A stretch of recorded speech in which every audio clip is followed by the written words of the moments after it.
জন্য তো বলি রিমি, তোকে কাউন্সেলিং করাতে হবে, তোকে ডাক্তার দেখাতে হবে। কারণ তুই যেই বক্তব্যগুলো রাখিস সেটা নিমিষের মধ্যে ভুলে যাস। কিছুদিন আগেই বললি ডিভোর্স দিব, কিছুদিন আগেই তুই বললি তোর বাবা নাকি তোকে ভোগ করে, সেই ক্লিপও আছে আমাদের কাছে।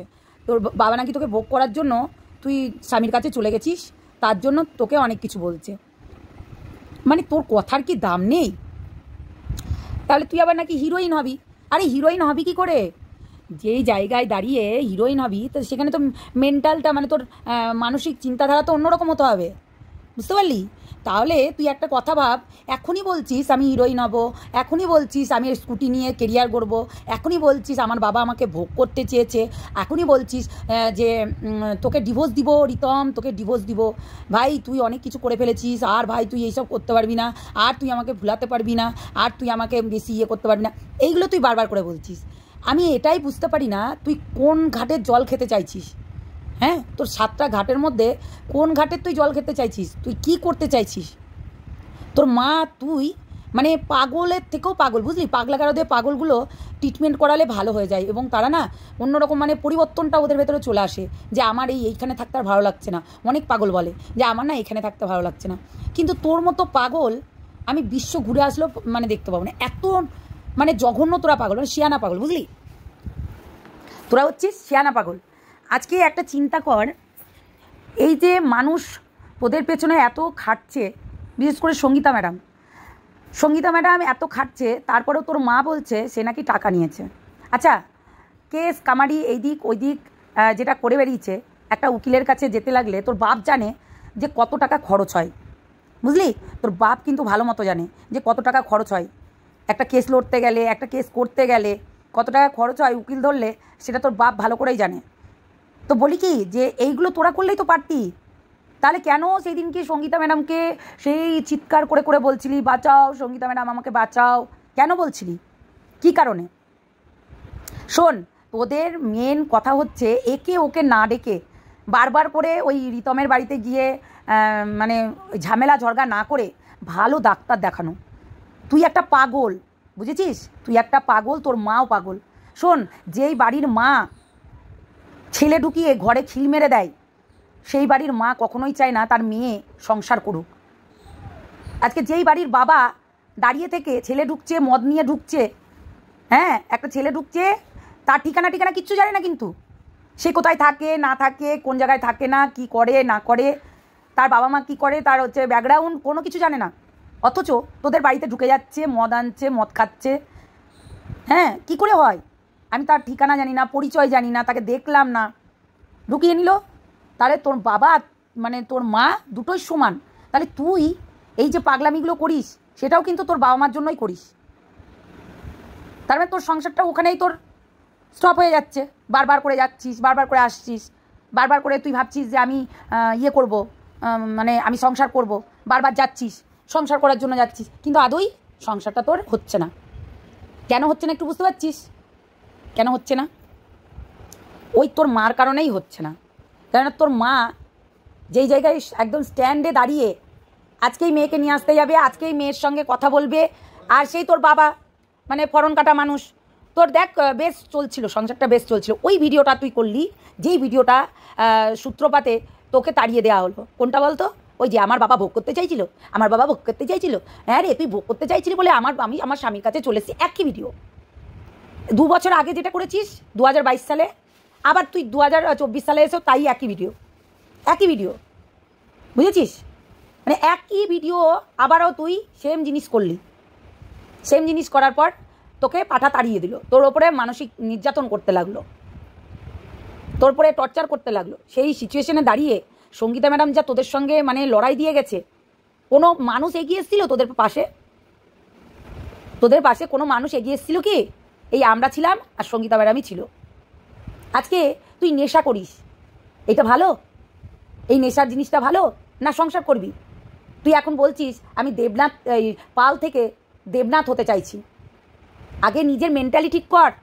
তুই আবারও যাবি স্বামীর ঘরে, ওই সোনাই আসোনা একটু কোনাই, 2 দিন পর আবারও তোর শারীরিক সম্পর্ক হবে, আবারও 4বার 5বার তুই নিয়ে নিবি, আবারও তোর বাবার কথা মনে পড়বে। এটা শুনতে খারাপ লাগলেও বুঝলে ভালো। তোকে মানে তুই বিশেষ করে সংসার করতে পারবি না। তুই নিজেকে নিজে বিশাল সেলিব্রিটি ভাবিস, নায়িকা ভাবিস। এই অহংকারটা, এই দম্ভ অহংকারটা তোকে আগে মিটাতে হবে, তারপরে গিয়ে তুই সংসার করতে পারবি। তার আগে পর্যন্ত না। বুঝে শুনে কথা বলতে হয়, বুঝে শুনে পা ফেলতে হয়। সঙ্গীতা ম্যাডাম তোদের জন্য কি না করেনি। তোদের জন্য সঙ্গীতা ম্যাডাম সবার কাছে গালি শুনেছে, সবার কাছে। হেন কোনো মানুষ নাই এখনও সঙ্গীতা ম্যাডামকে মানে ওই এফআইআর ওয়ালি, এফআইআর কি কেসওয়ালি কেস দেয়। হ্যাঁ, তো তাদের একটা কন্টেন্ট হয়ে গেছে, সে নাকি কন্টেন্ট ক্রিয়েটার। মানে পাগল না হলে এই ধরনের কথাগুলো তারা বলে না। কার জন্য হচ্ছে জানিস? তোর জন্য। তোর জন্য পুরো সঙ্গীতা ম্যাডামকে কন্টেন্ট ক্রিয়েটার বানিয়ে দিয়েছে, মানে কন্ট্রোভার্সি ক্রিয়েটার। তোর মা পাগল, আদামড়ি বুড়ি, বুদ্ধিশুদ্ধি নেই, গবেট একটা, মানে কোনো বুদ্ধি কি তারও কোনো কিছুই নেই। সে কি করে সংসার করবে? এখনই স্বামীর সঙ্গে ঝামেলা লাগছে, ডিপি চেঞ্জ করে দিচ্ছে। এখনই স্বামীর সঙ্গে মিল হচ্ছে, ওলে আমার শোন না, ওলে তুমি যা বলবে আমি তাই করব, তোমার পাশে আছি, তোমার সাথে আছি, তোমার সঙ্গে আছি। এই যে তোর মা একটা মেন্টাল পেশেন্ট। তোর মাকেও তোর বাবা ডাক্তার দেখায় না, আর এমনকি তোকেও ডাক্তার দেখায় না। তোকে ইউজ করছে তোর মাসি, জটাধারী মাসি ইউজ করছে এখন আপাতত তোর কাছে এসে চ্যানেল দাঁড় করানোর জন্য।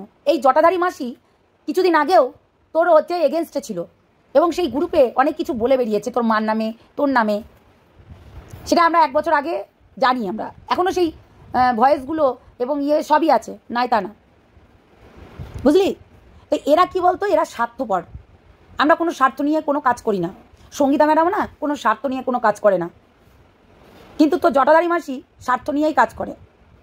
তোর মা দেখ তোকে স্বার্থের জন্য তোর সংসারটা করতে দিচ্ছে না, তোকে ইউজ করে ভাবছে যে তোকে ইউজ করে নিজের ভিউজ কামাবো, যেটা আর কি পাঁঠা বলে, ঠিক আছে?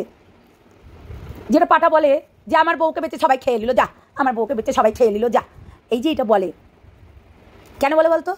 কেননা তোর ফেস ভ্যালুটা অনেক, তো তুই যা মানে পাগলামি করিস, গোটা সোশ্যাল মিডিয়ার সামনে এসে ঘ্যাচাং ঘ্যাচাং করে দিস, মানে পাগলামি করিস, হাত দুটোকে নিয়ে ভি চিহ্ন দেখাস। এই যে এই পাগলামিগুলোর জন্য তোকে অনেকেই ভালোবাসতো, অনেকেই। তোর এই মানে ভালোবাসাটার রাস্তাটা তুই বন্ধ করে দিচ্ছিস। আজকে দেখ তোর 79% ভোট উঠেছে 100%-এর মধ্যে, কিন্তু আজকে সেই জায়গায় দাঁড়িয়ে তোকে কমেন্ট বক্স অফ করে ভিডিও বানাতে হচ্ছে। বুঝতে পারছিস ব্যাপারটা? বুঝতে পারছিস কেন বলতো? তোর মা বাবার জন্য। তোর মা কিছু ওই কালকেই একটা স্টোরি দিয়েছিল হোয়াটসঅ্যাপে, বলছে নাকি যে বাবার সৎ বাবা এরকমই হয়, সৎ বাবা আজকে এইরকম বলেই আজকে কি করলো, সৎ বাবা কাঁদছে মেয়ে কিন্তু ও দেখতে পাচ্ছে না। আমার চোখ দিয়ে জল বেরিয়ে গেল, কিন্তু বাপের চোখ দিয়ে জল বেরোচ্ছে না কিংবা দেখতে পাচ্ছে না। কেন বলছি জানিস? কোথাও না কোথাও তো ঝোল আছেই, যেটা তোর বাবা চায় না, বুঝলি?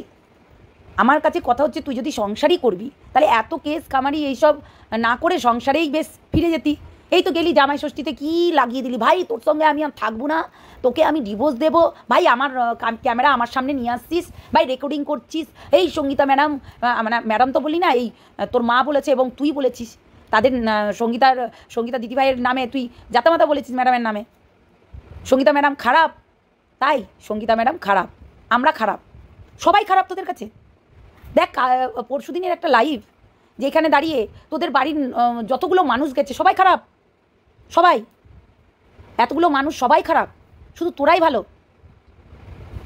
একটু চিন্তা ভাবনা করবি, ঠিক আছে? চিন্তা ভাবনা করলেই বুঝতে পারবি তোরা কতটা ভালো মানুষ আর তারা কতটা খারাপ মানুষ। তোদেরকে মনে হয় না দেখে ঠাস করে একটা চড় দিতে হয় তোর মাকে আর তোকে? কেন বলতো? তোরা ভুলভাল কাজ করিস, ভুলভাল। এই যে আজকে আমাদেরকে বাজে বাজে কথা বলছিস, একটু ভেবেচিন্তে বলতে পারছিস? কেন আমাদের কাছে তোরা এমন এমন বমি করে রেখেছিস, সেই বমিগুলো যদি আমরা এই ইউটিউবের সামনে দিয়ে দিই তোরা নিতে পারবি না, বুঝেছিস? সবাই কিন্তু উজাড় করে দিয়েছে, আমরা এখনও উজাড় করিনি, আমরা এখনও পর্যন্ত উজাড় করিনি আর করবও না। হ্যাঁ, যদি আমাদের পেছনে আবারও লাগিস, আমি ওই পূজার মতো, বিস্কুটের মতো, ওই হচ্ছে আরও ওই আমাবস্যার মতো, ওই ঝিয়ের মতো এই রকম করবো, আমরাও কিন্তু উজাড় করে দেব, বুঝেছিস? কেননা এই উজাড় জিনিসটা আমরা করি না, বেইমানি আমাদের ভেতরে নেই। একটাই বলবো, যদি ইচ্ছা হয় পাল থেকে দেবনাথ হবি, দেবনাথ থেকে পাল হবি, তাহলে অবশ্যই চলে যা, এইসব না করে, এইগুলো ভণ্ডামি না করে চলে যা। তুই তো যাবি না, দেখ ওখানে না তোকে মানে ঝিমানো লাগে, আর এখানে প্রত্যেকটা মানুষ বুঝে গেছে তুই নেশার জন্য এখানে চলমলে লাগে তোকে। মানে রোদ্রু 10 দিন পর যদি রোদ্রু উঠে সেই রোদটা যেমন মানে ঝলকাই ওইরকম লাগে, তোর বাপের বাড়ি গেলে তুই ঝলকাস, বুঝেছিস? সেটাই বলছি যে অনেক হয়েছে, আর এরকম কিছু করিস না যেটাতে নিজের ভবিষ্যৎটা নষ্ট হয়। আর তুই তো নাচরবান্দা, তুই তো কথা শুনতে চাস না কারোর। আজকে তোর মাসি তোর কাছে আসছে কিসের জন্য জানিস? স্বার্থের জন্য। আমাদেরকে দেখেছিস আজ পর্যন্ত তোদের বাড়িতে গেছি? দেখেছিস? সময় একদিন গেছিল ওইখানে বড় মার দর্শন করতে, তাই তোর বাবাকে বলেছিল কাকিমার সঙ্গে এসে একটু দেখা করব। তাতেই গোটা সোশ্যাল মিডিয়ায় অনেক বাজে বাজে কথা হয়েছে এবং তোর মা এটাকে অন্যভাবে ছড়িয়েছে। বুঝতে পারছিস বিষয়টা? কতটা নির্লজ্জ হলে এই ধরনের কথাগুলো বলতে পারে। কালকে তুই ফেসবুক থেকে লাইভ করছিস, নিজের ইউটিউব চ্যানেলে লাইভ করতে পারছিস না কেন? কেন তুই নিজের ইউটিউব চ্যানেলে লাইভ করতে পারছিস না? কেননা তোকে নেগেটিভ কমেন্টে ভর্তি করে দিচ্ছে। কেননা তুই কাজগুলোই এরকম করেছিস, নিঃস্বাদ জিনিস ব্যবহার করেছিস, একে ওকে দিয়ে হচ্ছে মদ আনিয়েছিস, খেয়েছিস ঘরে বসে বসে, আর সেইটা তোর বাপ আর তোর মা সায় দিয়েছে। নেশার জিনিস চলে। একদিন তুই বললি না যে আমার মা হচ্ছে সাদা সাদা ট্যাবলেট খায় না? এটা তো পুরো প্রমাণ হয়ে গেল। তুই কী খাস, তুই কত দামি। তুই একটা কথা বল, আজকে ওই কুকড়া বলছে একটা মেয়ে কটা সিগারেট খেতে পারে, একটা ছেলে কটা সিগারেট খেতে পারে। ওকে দেখেছি একটা শেষ হচ্ছে আর একটা ধরাচ্ছে, আর একটা শেষ হচ্ছে আর একটা ধরাচ্ছে। এইগুলো হচ্ছে পাগলরাই করে, বুঝেছিস রিমি? তুই এক কাজ কর, ভালো একটা ডাক্তার দেখা এইগুলোর ভেতর থেকে বেরিয়ে আসার জন্য। ভালো ডাক্তার দেখাবি, দেখবি ভালো জায়গায় যেতে পারবি, সংসার করতে পারবি। তোরা এই নেশার ভেতরে ডুবে থেকে নেশাগ্রস্ত হয়ে গেছিস। গোটা বাড়িতে শুধু নেশার আড্ডা। সব শুকনো পাতার নেশা করে তোর মা, শুকনো পাতার ব্যবসা করে তোর বাবা, শুকনো হচ্ছে তুই হচ্ছে হুক্কা টানিস, কোন জায়গার দামি 4,500 টাকা দামের হুক্কা টানিস, কী নেশাই না করিস। আর যাদের সঙ্গে মিস্তি ওই মেয়েটা একটা দেখেছিলাম ইনস্টাগ্রামে, ওই মেয়েটাও তোর নেশা করে। নিজের মা নিজে প্যাক বানিয়ে দিচ্ছে, এনে মনে নে, আমি নিজে দেখলাম নিজের মা নিজে প্যাক বানিয়ে দিচ্ছে। তাহলে এটা কি বলবি তুই? এদের সঙ্গে তুই মেশা উঠা বসা করিস। আবার আমাকে একজন কমেন্ট করে গেছে তুই নাকি টাউনের মেয়ে তাই নেশা করতে পারিস। আরে নেশা করাটা কি টাউন লাগে? আমাদের এখানেও তো টাউন আছে, তাই বলে সবাই নেশা করে? এটা ভুল কথা, পুরোটাই ভুল কথা। যত সব বললেই হলো, মানে বলে দিলাম আর হয়ে গেল। চলো সবাইকে ভালো থেকো, সুস্থ থেকো, সাবধানে থেকো। আর শোন রিমি, ভালোর জন্য কিন্তু আমাদের সঙ্গীতা ম্যাডাম তোর ভালো চাই, কিন্তু তোর মা তোর বাবা কিন্তু ভালো চায় না। তোর মা কখনোই ভালো চায় না। যদি ভালো চাইতো তাহলে মেয়েটাকে সদ্বুদ্ধি দিত, নেশার দিকে ঠেলে দিত না, নেশাগ্রস্ত করাতো না, বুঝলি তো? ভালো জায়গায় গিয়ে ভালো ট্রিটমেন্ট করা, দেখ সমস্ত কিছু হচ্ছে ঠিক হয়ে যাবে। সবাই তোর ভালো চেয়েছিল, কিন্তু তুই নিজের ভালো চাস না। তুই শুধু ওই দুনিয়াটাতেই বসে থাকতে চাস, এই দুনিয়াটাতে হচ্ছে মার হুক্কা মার সেই হচ্ছে দুনিয়াটাতেই বসে থাকতে চাস। একজন আমাকে কমেন্টে বাতেলা দিয়ে যাচ্ছে যে টাউনের মেয়েরা একটু আড্ডু নেশা করে, একটু আড্ডু আলাদা কথা। তাদের উদ্দেশ্যে একটা কথাই বলবো, একটু আড্ডু আলাদা কথা, কিন্তু এই ঝিমির মতো নেশা কেউ করে না। এবং প্রত্যেকটা মানুষ জানে বড় বড় বোতলে মদ আসে। তোমরা কিছুদিন আগে রিসেন্ট একটা ঘটনা হুলিতে দেখেছো, ওখানে 3টে বোতল পড়েছিল, ওরা মা মেয়ে শুয়ে কাঁদছিল, আর 3খানা বোতল ওদের ওই মানে রিমির জাঙের নিচে পড়েছিল। তাহলে ওই জায়গায় দাঁড়িয়ে এই যে তবনা আছে না, তবনা থাকতেও, এই তবনা কাকু থাকতেও কিন্তু ওই বাড়িতে নেশার জিনিস আসে। কেন বলো তো? কারণ তো বস আছেই, মানে ডাল মে কুছ কালা है, পুরা ডালই কালি है, বুঝেছো? এটাই হচ্ছে মেন কথা। বললেই হলো না টাউনের মেয়েরা নেশা করে, তাহলে তো তুমি তো প্রত্যেকটা মানুষকেই হচ্ছে নেশাগ্রস্ত বলছো যে এই ধরনের কমেন্ট করেছো।